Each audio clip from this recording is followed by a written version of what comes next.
Okay, hello, esteemed fans. Good evening, good morning, good night, depending on your time zone. Yes, I'm here for a very quick and a brief message to pass across. You see, I have heard several people saying we will never forget the Biafra civil war. I begin to ask something after 50 something years of this war, why wouldn't you forget? Of course, I was told briefly about the Civil War by my father, who also happens to be in the defending ends with the Biafrans to defend the posterity and the people of Biafra. My father fought the Civil War. I also have some uncles who fought the Civil War. They told me what transpired during the Civil War. They told me, of course, the pains and agonies the Biafrans were subjected to. But as a young child, I couldn't assimilate or comprehend what exactly they meant by all those long narrations and the expression, of course, in their faces, the expression of pain and frustration is what I could only register in my heart. Not just of most recent, I stumbled into, of course, a video where I saw a very horrible scene. The intimidation, the suppressions. It was the best to describe such video. It's a horror scene. I saw for myself what my fathers told me, what my uncles told me, which I couldn't even have a mental picture of what it looks like, what Biafrans passed through. It was a total humiliation. It is a total war crime, even against the children, against the mothers, against the defenseless population of the Biafran people. It now shocked me to my marrow when they say they will never forget the Biafran war.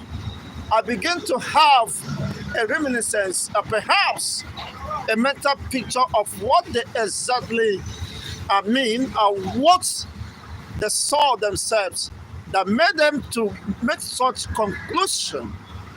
For me, I thought it was just a hasty conclusion. I thought, of course, as a child, that's why shouldn't you forget after a long period of psychological torture. Remembering it, of course, could subject one to such unimaginable psychological, emotional trauma. I begin now to apprehend and comprehend within the context and the content of what they are narrating. After watching this video, I wept softly. I wept deeply. In fact, I begin to feel exactly the way they are feeling, begin to understand their pains and agonies and frustration. In fact, it was done on me that this is horrible, this is terrible. And in fact, if anyone has passed through such situation, he wouldn't just forget in a hurry the kind of dehumanizing experience, especially the Nigerian military method on the defenseless population of the Biafran people. It was done on me. I said, wow, this is quite horrible. It's unheard of. But that, of course, is the reality, is the experience, is the story of the Biafrans. During the 1967 to 1970, even after the declaration of no victor, no vanquish, it was also thought that people were called up to convene at the market square, only to be shot at a very close range. Mothers and fathers, the young ones, were massacred in the pool of their own blood. But this is not just, of course, to provoke my listeners or to the intelligence or insult the intelligence of my listeners. This is my expression of bitterness and pain as a result of what the experience of my uncles and fathers were. I was not able to, in fact, relate it to the realities of my time. But after observing and watching keenly what transpired, how people were exploited, even the mothers, the way they were pushed down. I saw a mother hugging her son. They dragged the mother out of the hands, out of the grip of her son, and they eventually killed that young guy, young boy. They beat him until death, until someone, is it with the use of knife or something, and somebody, even when he was lying helpless and near death, they have to shoot him while he was lying down. And of course, they were raided, their sheep, their goats, all their belongings was scattered away by the same people who believe, of course, they have subjugated the Biafran people. So, of course, as part of the art of war, exploitations and the gathering of their properties, most especially their most valued items, their goats, their sheep, were carted away, and they were crying helplessly. You can't imagine such level of trauma, of course, the people we are subjected to. If you're watching this video, it's going to be very brief and, of course, precise. We are not going to waste much of the time here. Kindly hit the like buttons, share this video, let it go viral. Why? What prompted me to come up with this video after watching such horrible scene? I mean, this is a war crime, and you begin to ask, what is it that the perpetrators of this heinous crime, of course, against the Biafrans, has not been brought to justice? Whether the International Criminal Court, whether the United Nations, who claim to protect the rights of the children and the rights of the defenseless people. Even in an act of war, is a crime to assault or to kill the children or the defenseless civilians. But that was not the case, of course, in the Biafran war. This was more or less nothing short of a genocidal war, where children become the victims of this cruelty. And we begin to ask, even the mothers, of course, were subjected. The way a nursing mother who gripped her child was dragged out of that, and eventually only God knows what happens to millions. No wonder when they say several millions of Biafran children died out of starvation, I begin to wail. I begin to weep. I can't hold it again. Of course, after watching this video, is it what? It's just a tip of an iceberg of what's transpired.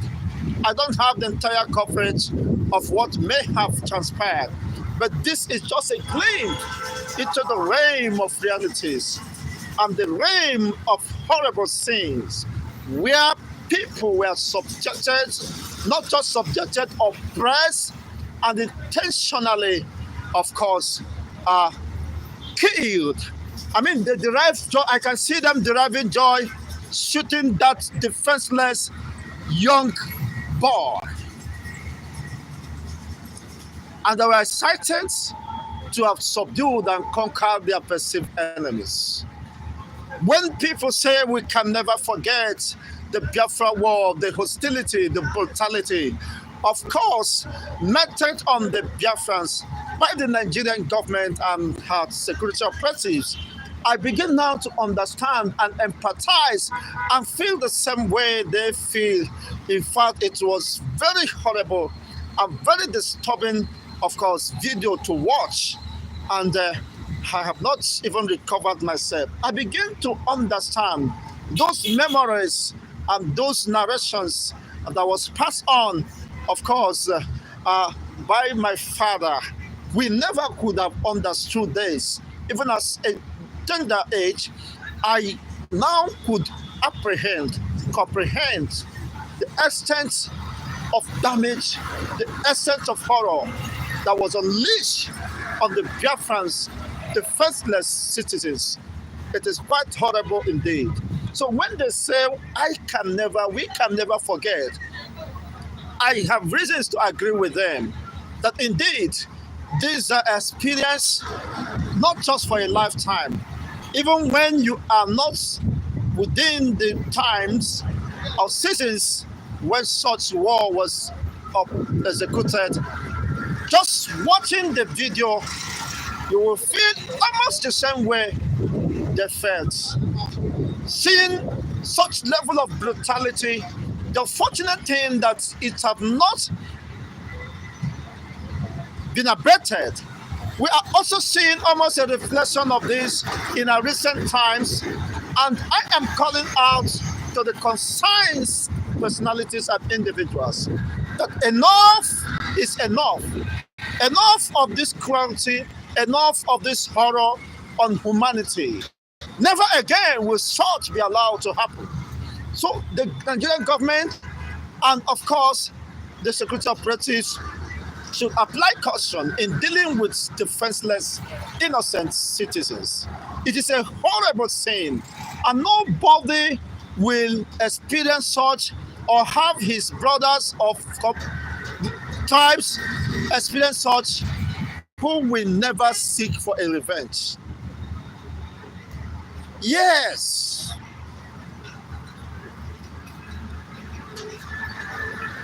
I don't know the people who were affected in the video I watched, but watching that video alone, I felt that humanity in me. I felt that these people don't deserve such level of cruelty. What was their exact offense?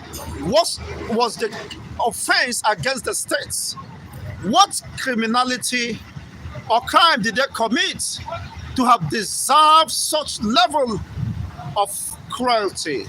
This is nothing short of cruelty. It is nothing short of criminality. In fact, there is no better words to describe what I saw than very horrible sin. It is quite disturbing, of course, and emotionally traumatized after watching this particular incident. Okay, credits to those who could have recorded those things and, of course, releasing those informations at this time. But it is for us to learn and to have a glimpse of what transpired for 3.5 years, close to 4 years of such horrible sin. It is quite unfortunate. Now, when the former president, Muhammadu Buhari, said, we will teach them the language of the Civil War. After watching this video, I now understood what he meant. That is the act of cruelty. The man never deserved to be a president of a secular state. He is a tyranny, he is a murderer, and is a demonic entity for making such statements, telling the Biafrans or the Eastern people, precisely the Igbo people, that you are going to teach them the language they understand, the language of the Civil War. That is nothing short of horrible sins. That is nothing short of killings of innocent children and their mothers in such a horrifying manner. What a level of cruelty that after 50 years, you have not even have a remorse of such level of wickedness, of such level of cruelty. You exhibited against defenseless people. After 50 something years, you still have the guts to tell them, the survivors, the offsprings of the survivors of such genocidal war, that you are going to teach them, deal with them the same way you dealt with their fathers, the same way you killed their uncles and mothers, the same way you dragged their brothers out of the grave, the loving arms of the mothers, and killed them in their very eyes. You will do the same thing to the offsprings of this Biafran generation. You have made the greatest blunder and mistake, thinking that you could, of course, repeat such horrible, such demonic and dastard acts against humanity. Any man with conscience will condemn such horrible sin, such dastard acts. Why for? Why should that happen? In the first instance, why should humanity, why should people be killed in such horrible manner? And you still call us one Nigeria? I have never made such public. I don't believe in one Nigeria. I don't believe in one Nigeria after watching this sin, this horrible sin, and yet the government have not deemed it necessary to address the root cause of this criminality against humanity.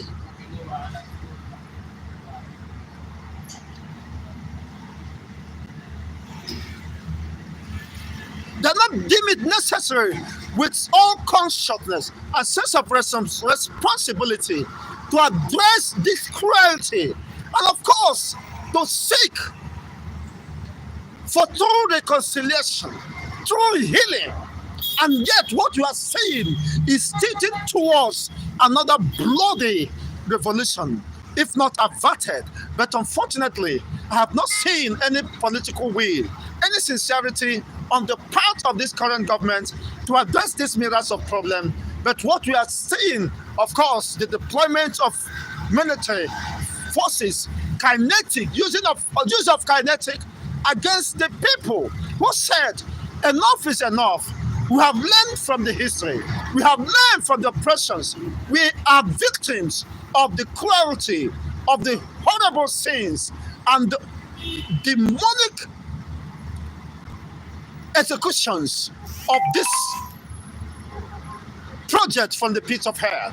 That we are no longer interested in this system called Nigeria. The Nigeria that killed our fathers, our mothers in such brutal, in such demonic and horrifying sin. We cannot be part of this system. And you said that they must subject them. You must bring them to their knees. You must make them suffer the same thing you did to their fathers, you did to their uncles, you did to their mothers, you did to the children of the Biafrans. Because of the cruelty, because of the internal hatred you have for the people, and you deal with them mercilessly. It was nothing short of genocidal war, a conspiracy to annihilate, subject, and suppress, of course, the entire Biafran nation has been sustained. So what am I saying?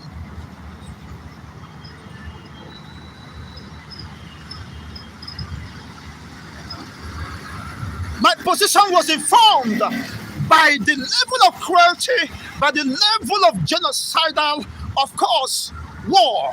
It is a genocide because the torture, the actions was against the existence of the people, was against the continual existence. The way they were killed, murdered with all pleasure and sense of fulfillment, These are people you call one Nigeria? Unfortunately, those issues that led to the civil war has not been addressed up to this time. Unfortunately, they have built up and become monsters.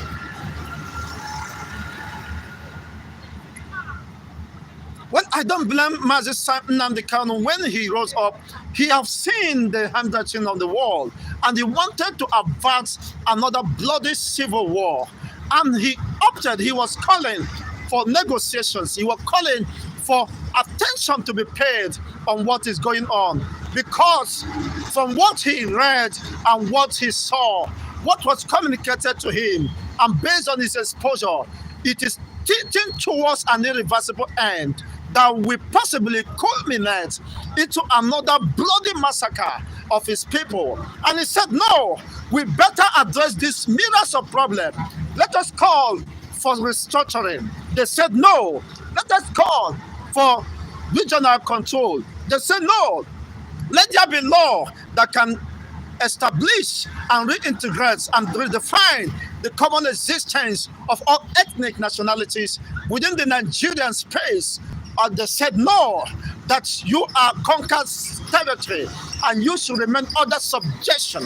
Of course, Mazi Nnamdi Kanu deployed all diplomatic means in order to engage the government and draw their attentions that this injustice must stop. This injustice is against humanity, is against international recognized laws on fundamental human rights and the existence of the people. They said, you can go to hell with your grammars, you can go to hell with your requests and prayers. We can't grant such prayers, not even under our watch. We have made our minds that no Igbo will rule Nigeria again. Of course, that was made clear for the doubting Thomas in 2023 when Peter Obi said he will win the election, of course, overwhelmingly. Of course, some believe he did, and eventually the agreement, of course, the covenant of no Igbo will rule again, resurfaces, and some persons were intimidated and suppressed. And of course, history has it today that he was denied even after being asked to go to courts. What I wouldn't double into that, but because that is not my concern. I never believed, even in the presidency of an Igbo man. That is the truth.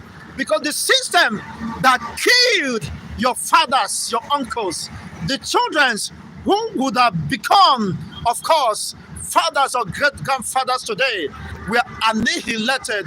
Over 3 million of them. And you still have the guts to identify with what I call the failed system. Failed system in the sense that the continued existence of Nigeria is a threat to humanity. From the scene, of course, from the crime scene of the video I watched, it was a very terrible scene. A very terrible scene. That's nothing good to be desired about war, but that is the war that was compelled by deep hatred for the people. If there is war, that should have been between, of course, both the defense force and counter-defense force. But going down to the civilians and using such level of hostility, bitterness that is well seated from the depth of the heart against the people, left me with nothing to desire about one Nigeria. That is my submission, it's my personal opinion, and nobody can change it. Nobody can tell me why. So the question is, what is the people doing to avert another bloody war? But let it be known to anyone that cares, from my own convictions and from what I'm saying, the 1967 to 70 experience of the bloody and brutal war, very horrible thing, might not be the same. It might not, of course, be, of course, just within the eastern region. Every part of Nigeria might possibly experience the same thing. So nobody should claim to be safe. No region should claim to be safer than other regions, because this is not going to be business as usual. Everybody must feel the bloody experience. That's why everybody must be on deck to avoid the possible, of course, decline of the human race within Nigeria states. It was a horrible scene. I don't pray for such to happen to even the enemies. Enemies even don't deserve, whosoever you call the enemies, without any justifiable reason, don't deserve such level of cruelty meted on the people. So when I saw the horrible scenes, I began to understand the feelings of the people who said, we will never forget. And by never forget, that possibly means we will never forgive.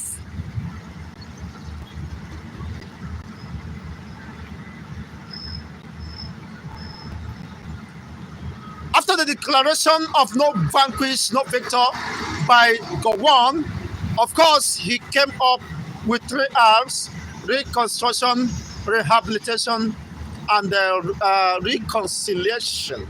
But such never surfaced. It never saw, of course, the light of the day. It was just a divisive or deceptive means, of course, to distract the people and fool them. But today, who is fooled? Who is the fool? Even Gowon's Plateau State has been overrun by militias. Most communities have been sacked and replaced. This is the Gowon who betrayed the cause of reconciliation, rehabilitation, and through reconciliation and the reconstruction of the eastern region. They were just abandoned at their own fate. But today, I am not blaming the victims of the plateaus who perhaps are innocent or ignorant of what transpired during the Civil War. But because of retribution, nemesis, karma, the law of karma is effective. It's catching up with Gowon in his very eyes. His own people are also killed, massacred. I saw children in Plateau that was killed. I felt the same way I was feeling. So how could children become victims of this cruelty? How would the state allow her own children, even though it's not your own children, you don't regard them? You have the responsibility as a government, as a responsible government, to protect anyone within your territorial integrity, because you're accountable to their life. But that was not the case here. I saw people killed and butchered. I saw people, even children, seeing their mothers, the one that was backed by her mother, after shooting her mother, they dragged the child and hit the child with the head of corn. Does such people deserve to be part of a country? Not such people with such feelings, such animalistic feelings, so devilish feelings. Do they deserve to be called a citizen of the same country where I belong? Where people with human flesh, of the flesh of heart, of human empathy, human feelings belong? It is quite horrible. It is quite disturbing and very unfortunate.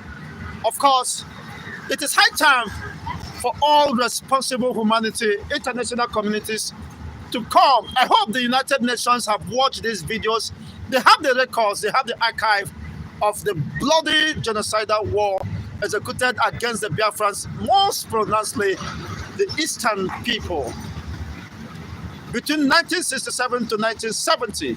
It was a horrible sin, something we can't even imagine, but these are realities. So, what are they doing to avert the possible repeats of history? Because this time it will not be just one side, because every regions, as Nigeria is being troubled today, all the regions have lost peace. There's no security to life and properties.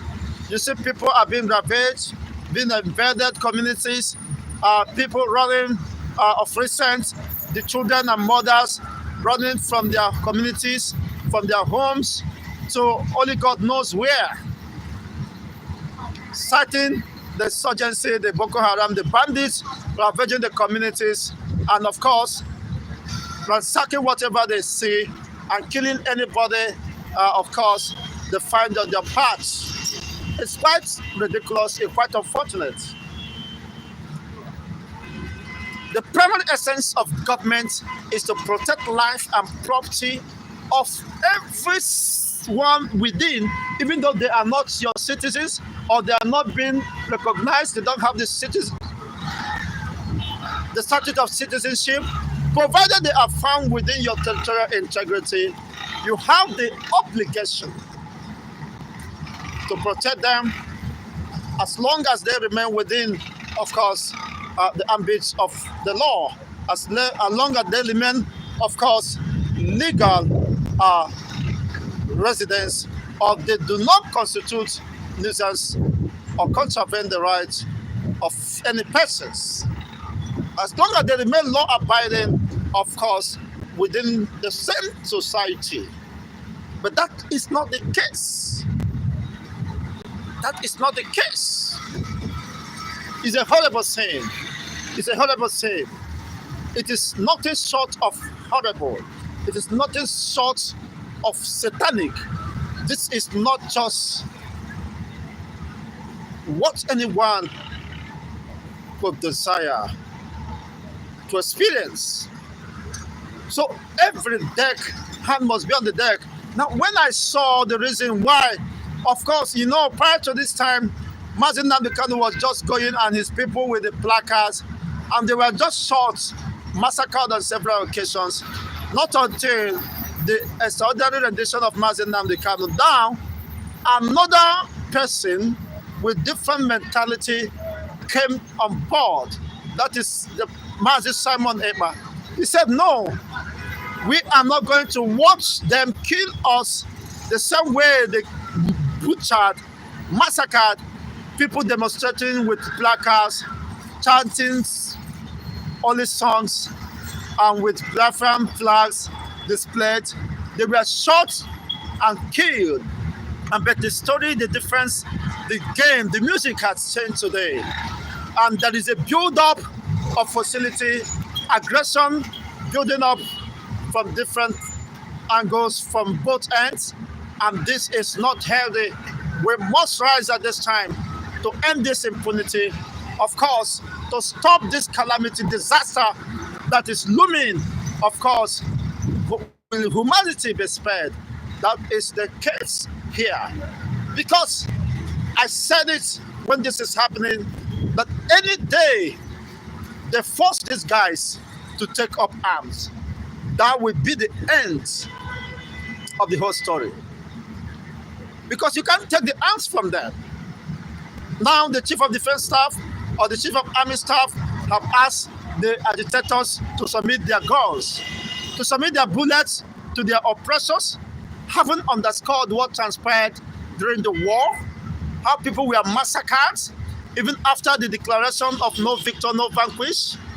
Who do you think you can fool the second time? These are, of course, might be running through the minds of the Biafran Defense Force and, of course, the Biafran Liberation Army. The past has been an experience, a very brutal experience, a very horrible experience. The past has taught them. And the presence, of course, is their concern. But where lies their interest is the future. So that's why they have resorts. I don't even blame them.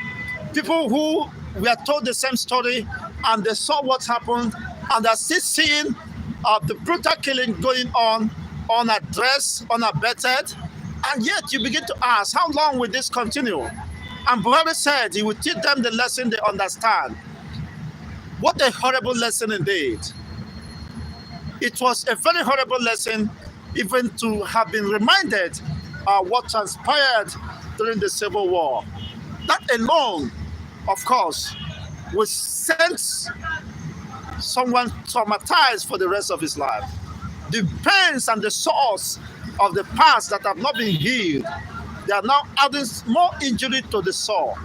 It is quite unfortunate that we have people who preside over the helm of affairs who are not far from animals in their thought, in their thinking, and their way they behave. How could you be saying such? Knowing fully well that these are war crimes against humanity, not just against the Biafrans. It is an act that is punishable by law.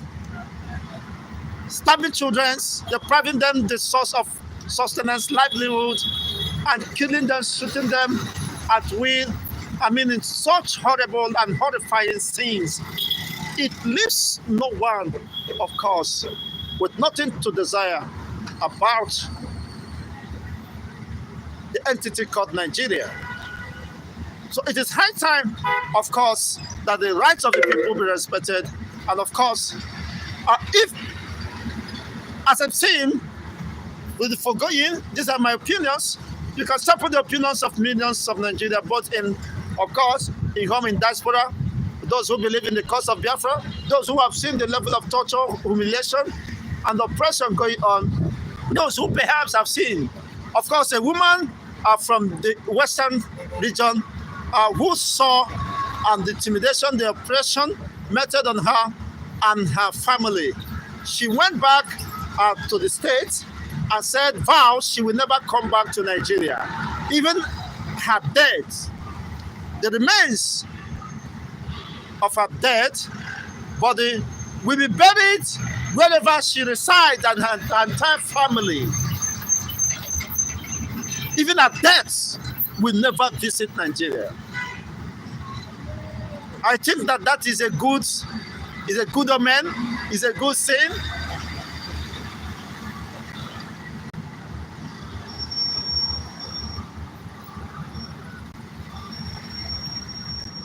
It is time to address this injustice. It is time to address this wickedness.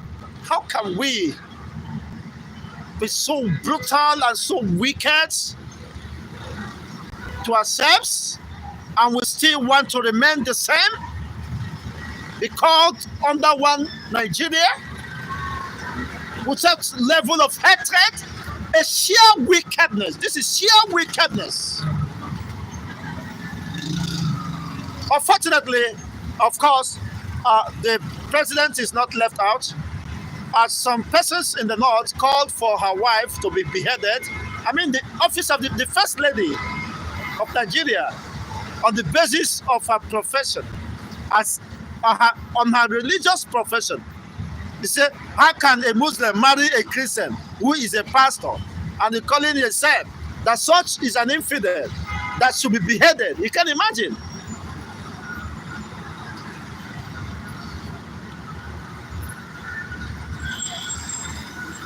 It's quite pathetic and very unfortunate. It's a very horrible thing. I stumbled at the video. I said, let me watch this video and the contents. I now begin to feel when people say they can never forget. Indeed, they deserve never to forget because of the horrible sins, of course, contained within this brutal and very horrible war indeed.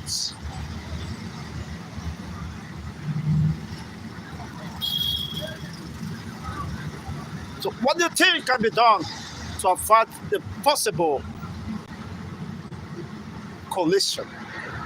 This one will be, of course, likened to the coalition of Nuke when nuclear reactions are set in motion. But we don't pray for that. We don't support violence. But whatever that could lead to violence must be avoided. Otherwise, you can't stop it, except you avoid it. So we are calling, shouting, avoid this. There is danger. Nigeria is heading to the cliff, and that could be very disastrous and devastating. Those who have vested interest or who perhaps might be, of course, benefiting from the injustice, from the insecurity going on, must have a rethink and place humanity first. And the sacredness of human life must be respected. It is quite unfortunate that in Nigeria is being abused repeatedly, and we begin to call ourselves a responsible people. It is quite unfortunate. I leave you with these provoking thoughts. Continue, of course, to run in your comments and the possible way to resolve this lingering issue. In fact, it is getting to the point or the beginning or the breaking points. Everybody is now having no other option but begin to think. It is time for everybody to retire to his region, everybody to retire and, of course, answer his father's name. Kenya is about 4 times the population of Nigeria.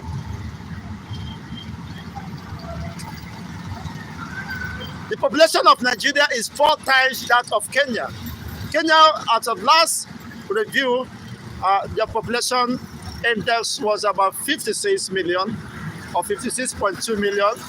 Now, Nigeria claims to be 220 or more, but stuck in the wheel of motionless and despair, agony and pain on a daily basis. Whatever you hear waking up is horror news, horror things. Unfortunately, even the military personnel, security personnel, police are becoming victims because of this hostility. People are now seeing them as enemies of the people and instruments of the state of oppression against the people. So nobody seems to be safe. How can we continue in such level of destruction? And some political spokespersons or leaders are living in denial. Perhaps they have the orderlies, the security, of course, draft attached to them. They have everything at their disposal and they feel safe, while the rest of the masses are insecure. At the left, of course, in the state of vulnerability. Not just the east, across the north, you saw what is happening. Even the northern populations, the vulnerable masses are bearing the brunt of this hostility. Invasions and raiding, kidnappings. The southwest is not left the same way. The north central or the middle belt are the most hit. So where is that peace? No wonder, of course, everything is declining abysmally, because there must be the elements of peace, because before you can attract development, before there can be progress, people's life must be prioritized. The safety of life and property, which is the primary responsibility of any responsible government. And in the absence of this, there is no government.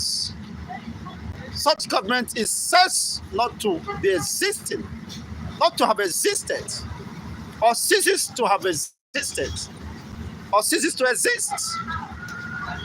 So what is the place of Nigeria? We have so many ungoverned space, and people are just left at the mercy of brutality, at the mercy of exploitation, at the mercy of course, the militaries who may want to overrun the communities, and nobody is there to defend them. So how do we continue in this disillusion? For how long will the military personnel be sacrificed at the altar of sacrifice, the police personnel, they are not left out. They are also humans. Unfortunately, most of them don't even understand they are being used as a tool of oppression against the masses. Even when the masses meant well for them, meant to protect and, of course, seek for the review of their salaries, they were shot dead because that is the command. It's time to rise. We must rise as humans. God has given us all it takes to live a fulfilling and transform our environment, but we choose to become antagonists to one another. We choose the cause of oppression other the cause of brotherhood. We choose the paths of hostility rather than harmony and coexistence. We decide, of course, to be selective in the cause of justice, fairness, and equity because we think we're the hem of affair. But know for sure that power belongs to God. And no person can claim to be above the supremacy of the Almighty. He controls the times and seasons. The hearts of the kings are in his hands. Nobody can prove so stubborn to God. He knows the way, of course, through the wilderness. But one thing is sure, those that put their trust in him and that hope in his salvation shall never be ashamed. I leave you with these words. Thank you for being part of this broadcast. If you have not hit the like buttons, please kindly do so before we exit this moment. Just take a few seconds to hit the like buttons. And thank you wherever you might be. Remain blessed and stay out of trouble. Seek to promote peace. Seek to advance the cause of humanity. Whatever you are doing that is not in the interest of advancing the cause of humanity, desist from that, because a day of reckoning is fast approaching. You will receive whatever you have done against God and humanity. Thank you once again. Good night from here.